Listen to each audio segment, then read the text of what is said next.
sera vide. La gloire de Dieu ne sera pas là. Frère, quel bonheur quand tu ouvres la bouche pour chanter, la gloire de Dieu te saisit. Alléluia. Jésus est notre exemple par excellence. La Bible dit, il montait la nuit sur le mont des Oliviers pour prier. Et lorsqu'il revenait le matin, il était couvert de la gloire de Dieu. Pourquoi? Parce qu'il était consacré à Dieu. On ne peut pas servir le Seigneur sans être consacré. Non, ça ne marche pas. Les églises sont malades. Je m'attaque pas aux églises. Même notre église est malade. On devait normalement voir l'amour sincère entre les frères. Mais il n'y en a plus. On devait avoir l'amour entre les frères et les sœurs, sincère dans le Seigneur. Mais il y a de l'orgueil. Il y a un peu ce qui boude les autres. Non. Pourquoi tu boudes? Pourquoi tu veux te faire grand? Pourquoi tu veux faire semblant? Les gens ont du mal à demander pardon les uns des autres lorsqu'ils ont offensé l'autre. Ils ont du mal. Ils ont du mal. Moi, un homme comme moi, demander pardon, une femme comme moi, demander pardon à celui-là, à celle-là, qu'est-ce qu'elle va se prendre? Mais sa tête va gonfler. Non, moi je suis moi. Je ne demande pas pardon. C'est pas ça l'église. L'église, on va voir l'humilité. Je te fais l'image et dis, oh frère, je suis désolé. Pardonne-moi. Nous sommes frères. Continuons la marche. Tu veux la gloire de Dieu? Voilà les secrets. Et là. La Bible dit que chacun de vous sache garder son corps dans la consécration et dans la dignité, sans les livrer à la passion du désir, comme les membres des autres peuples qui ne connaissent pas Dieu, sans se livrer au désir passionné comme les païens qui ne connaissent pas le Seigneur. Les païens s'exhibent dans toutes sortes d'impuretés. Oh, un jour nous sommes partis par erreur. Je dis bien par erreur. Nous sommes retrouvés à Maïpembe. C'était notre église, notre église mère, l'Arche d'Alliance, Memba. Alors, le pasteur a fait le programme, on devait aller dans un coin, dans la forêt, on va prier là où c'est calme, tout ça. Alors lorsque nous sommes partis, là où ils avaient donné l'argent, pris des rendez-vous, on nous a exigé, avant d'entrer ici, chaque personne doit acheter 1 kilo de poisson. On nous a exigé, on ne le savait pas. 1 kilo de poisson pour entrer, accéder dans la parc. Mais en même temps, on a payé l'argent pour accéder. On a dit pour accéder, chaque personne doit accepter 1 kilo de poisson. C'est qui est 1 kilo de poisson combien? C'était $8. Je n'oublie pas. $8. Mais on n'avait pas $8 prévu en extra. Alors le pasteur a dit, bon, comme ça on change la direction. On a demandé, est-ce qu'on peut trouver un endroit ici où on peut se reposer calmement avec tous les couples? On nous a montré, aller à Maïpembe. Oh, nous sommes partis. C'était quelle heure? 9h. On est arrivé. Waouh! C'était la première fois que j'entre à Maïpembe. Waouh! Et c'était la première et la dernière fois. Vous allez dire, oh non, il y a une autre fois. Non. Et nous sommes entrés. C'était 9h. Oh, quel endroit. Calme. C'est ma toute première fois d'arriver là-bas. Je vois l'eau qui coule. Vous pouvez mettre des chaises là-bas en train d'observer. Il y avait des oiseaux qui chantaient. C'était calme. On a prié un peu, on a pris à manger. Et après un moment, 11h du matin, on voit une jeune dame qui entre comme ça. Oh, elle aussi, elle est venue se détendre. À notre grande surprise, 30 minutes après, elle a enlevé ses vêtements. Les dessus, Elle a enlevé sa jupe. Elle est restée avec le soutien. Elle est restée comme ça. Et chose grave encore, on lui a mis la musique et elle a commencé à danser. Alors tout le monde a dit, mais non, c'est pas possible, ça c'est un rêve ou quoi? On s'est trompé là-dedans, bien sûr. Oh, mais ça c'est quoi? Ça c'est le Sodome qui nous attend maintenant. Alors tout le monde, on était devenus comme des poissons qui marchaient en groupe. Oh, changeons la joie. Nous sommes partis dans un coin où il y avait un peu calme. Après quelques minutes, on voit un homme et une femme qui viennent là-bas. Donc je ne vais pas parler de toutes ces impuretés qu'on a vues là-bas. Je vous ai parlé de tout ça. C'était les images chocs. Je n'ai jamais vécu ça dans ma vie pour la toute première fois. C'était resté pendant des mois. Et dans des endroits comme ça, les diables vous disent, maintenant tu as vu cette liberté. Et elle a sa copine, et ils font ce qu'ils veulent. Mais toi si tu peux venir, personne ne te verra. Là, dans les secrets. Dieu voit dans les secrets. Marchons dans la sanctification. Alléluia. Frères, sœurs, qu'est-ce que la Bible dit? C'est que chacun de nous sache garder son corps dans la consécration, sans se livrer à la passion, sans se livrer aux passions de ce monde. Le monde nous présente toutes sortes d'impuretés. Toutes sortes d'impuretés. C'est pour cela que j'ai dit aux frères qui sont là, aux sœurs qui sont là, présents. Le jour où tu vas rentrer encore à Maïpembe, tu entreras seul, Dieu ne sera pas avec toi. Est-ce que quelqu'un m'entend? Je dis bien les jours où tu vas rentrer encore. Ne partez pas. C'est de l'impureté là-bas. Garde ton corps pour le Seigneur. Consacré à Dieu. La Bible dit, sans se livrer à la passion et les désirs de membres, comme les autres peuples, comme les païens. Les païens ont la liberté de tout faire. Mais toi, tu n'as pas la liberté. Est-ce que quelqu'un comprend? Les païens sont libres de tout faire, mais pas toi. C'est pour cela que je nous donnais l'identité, que Dieu nous aide. Certaines fois, on oublie notre identité. Il y a certains endroits où on ne peut pas aller.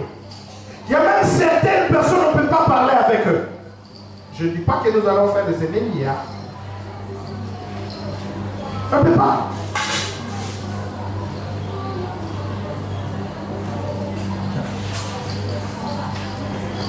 Frères, sœurs. La Bible dit, dans le verset 6, c'est que personne dans ce domaine ne fasse du tort à son frère. Personne ne fasse du tort à son frère. Est-ce que quelqu'un comprend? Quelqu'un ne fasse du mal à son frère. Mais le plus souvent à l'église, vous allez voir les hommes et les femmes qui se font du mal. Il m'a blessé, moi aussi je le blesse. Les frères m'avaient blessé. La sœur m'avait blessé. Moi aussi, je dois le faire. Je dois l'attendre.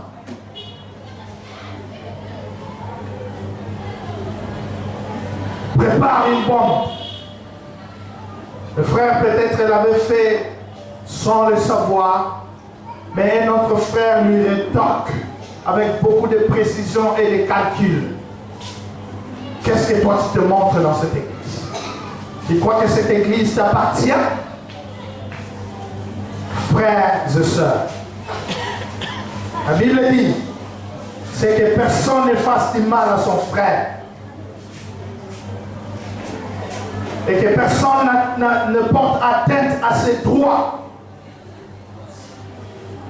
Normalement, nous sommes ici dans l'église. Lorsqu'un frère fait la modération, lorsqu'un frère est en train de chanter, il est en train de conduire, il ne le fait pas bien, qu'est-ce que l'église doit faire? L'église doit prier pour lui. Comme Pierre, lorsqu'il était en prison, l'église priait pour lui. Mais nous, les plus souvent, nous nous mettons à nous moquer des frères. Voilà, il n'a pas bien fait. Voilà, lui, il n'a pas bien parlé le français. Il ne sait pas parler le français. Écoutez ce que la Bible dit. Que personne ne fasse du mal à son frère.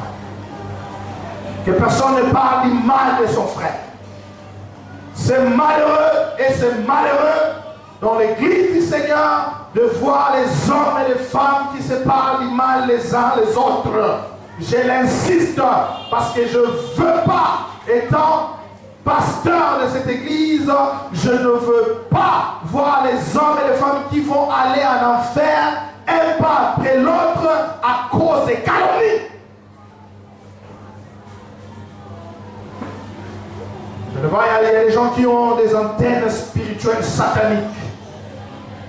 Ah, tu vois cette sœur qui commence à venir dans notre église. Tu ne sais pas. Elle est une deuxième femme, non? Tu ne sais pas. Cette sœur-là. Tu vois ces frères-là qui entrent dans notre église. Il a 4 femmes. Vous ne les savez pas. Non, mais écoutez. Il a 4 femmes. Il avait ça dans le monde. Il est venu.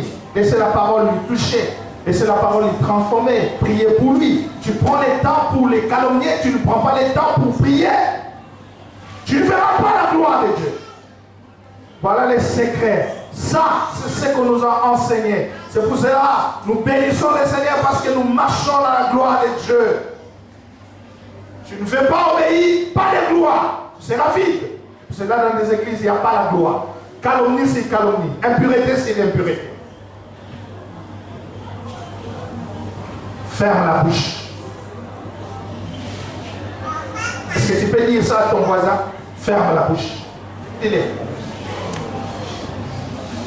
C'est pas vous qui l'avez dit, c'est moi qui vous dis de le dire. Quelqu'un qui dira, toi tu n'as pas le droit de me dire ça.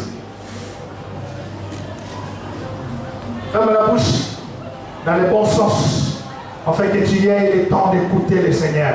Tu vois ces frères-là, tu vois, c'est un grand voleur, moi je le connais. Ferme la bouche.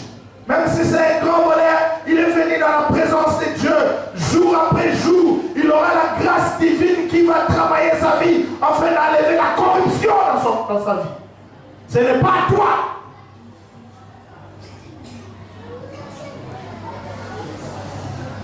Alléluia. La Bible dit, parce que le Seigneur fait justice de tous ses actes. Ah, tout ce que tu fais là, il y a la justice de Dieu. Dieu est juste. Tu veux parler des gens, un jour on parlera de toi. Un jour on parlera de toi. Il y a des gens même qui parlent la vérité. Vous savez, je veux vous dire une chose. Lorsque la vérité est parlée dans le sens de nuire à son frère, c'est un péché. Quelqu'un comprend? Lorsque la vérité est parlée dans le sens de nuire quelqu'un,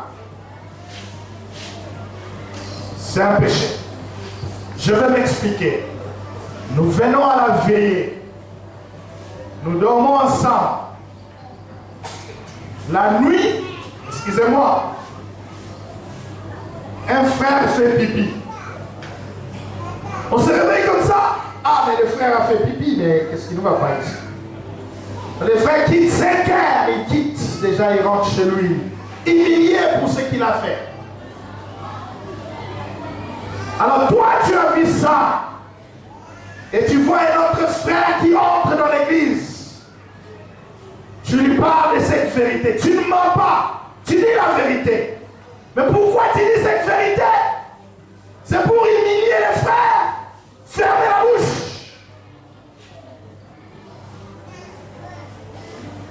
Venez. On avait passé la nuit ici. Les frères, quand on s'est réveillés, tout était mouillé. Et il est parti. On ne voit même pas, ça fait des jours. L'autre était pas. Quelle honte. Tu ne verras pas la gloire de Dieu. Tu vas chercher à genoux, prier, crier. Tu seras comme le prophète de Baal. Tu vas crier sans la gloire de Dieu. Est-ce que quelqu'un m'entend?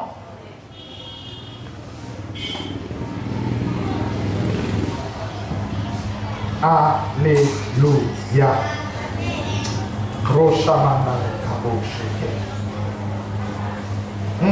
Alléluia. L'apôtre Paul dit, Dieu est juste. Il va vous récompenser. Pourquoi vous devez être facile à calomnier les frères? Pourquoi vous devez être facile à parler le mal des autres frères dans l'église de Dieu? Pourquoi? On imagine, on parle une vérité. C'est une vérité, mais c'est parce que c'est pour nuire à ton frère. Tu as péché. Ce que tu as dit, c'est la vérité. Il a fait ça. Mais pourquoi tu as parlé? Pour amener la honte dans la vie du frère, tu as péché. Il y a d'autres maintenant qui sont des spécialistes, qui inventent les histoires. Moi j'ai peur. Il invente l'histoire. Quelque chose qui n'existe pas, il invente, il est dit. Quand on vérifie, ce n'est pas vrai.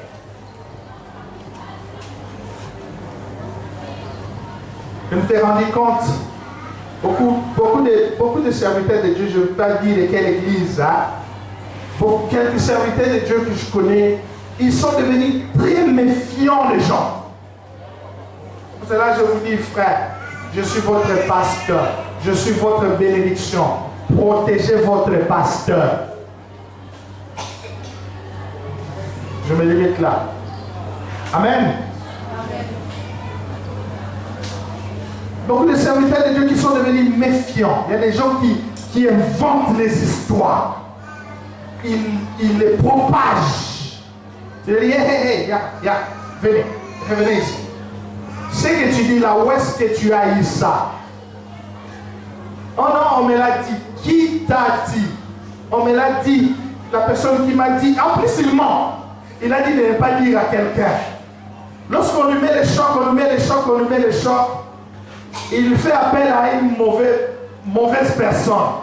Qui dit, oh, moi je t'avais dit ça. Mais à la limite, il avoue, bon, c'est quelque chose que moi-même j'ai pensé. Et Dieu te pardonne. Alléluia. Dieu juge les actes. Comme nous l'avons déjà dit. Comme nous l'avons déjà dit et attesté. Paul est en train d'insister. Il dit, en effet, Dieu ne nous a pas appelés à l'impureté, mais à la consécration. Dieu ne nous a pas appelés à l'église à l'impureté. Il ne nous a pas appelés au salut pour continuer à vivre dans l'impureté. C'est pas normal, tu as reçu Jésus, tu viens à l'église, il continue à vivre dans l'impureté. Tu ne veux pas changer.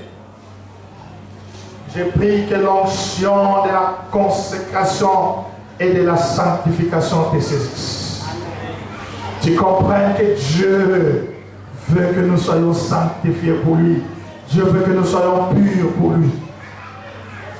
Ne jouez pas avec les péchés. On ne joue pas avec le feu sans être brûlé. On ne joue pas avec le feu.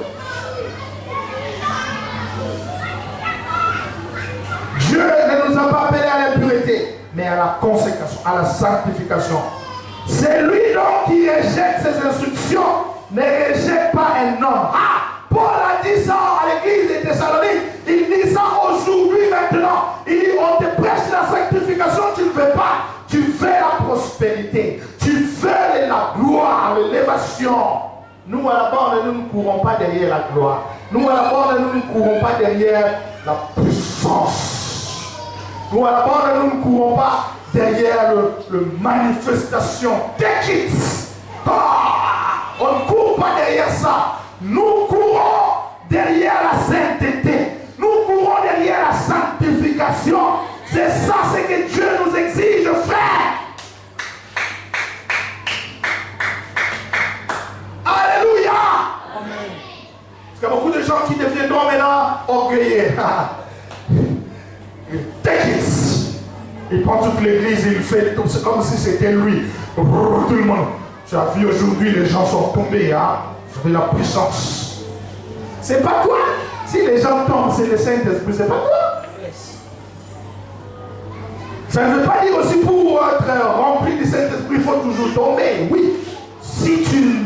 Écoutez, il y a certaines vérités que nous devons savoir. Lorsque quelqu'un est saisi par la gloire de Dieu et qu'il ne supporte pas, il va tomber.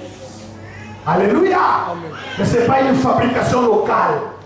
C'est beaucoup de gens qui ont la fabrication locale avec les professionnels gardiens derrière. Oh, parce que fabrication locale.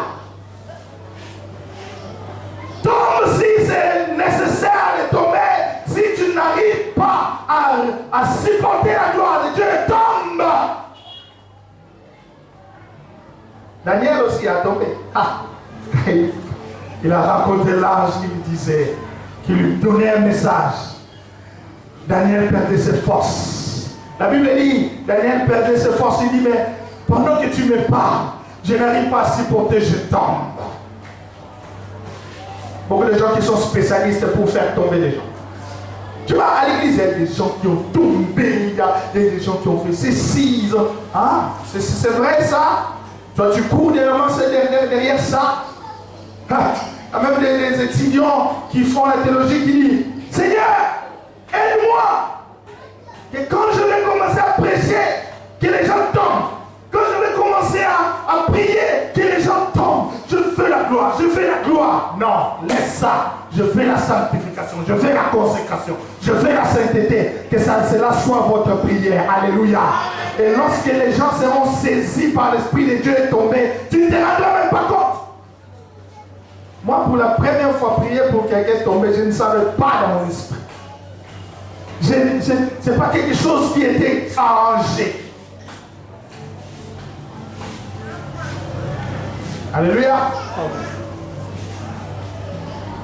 La Bible dit, si tu rejettes ces enseignements, tu rejettes ces préceptes, ces commandements. Quels sont ces commandements? Marchons dans la consécration. Marchons étant séparés du monde. Amen. Aujourd'hui, je nous ai donné l'introduction.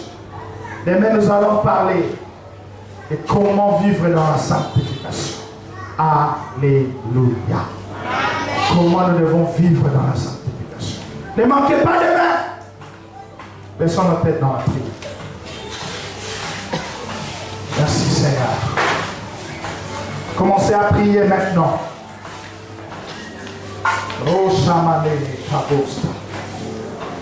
Commencez à prier le Seigneur maintenant. Dis Seigneur, Seigneur, Seigneur. 1 Thessaloniciens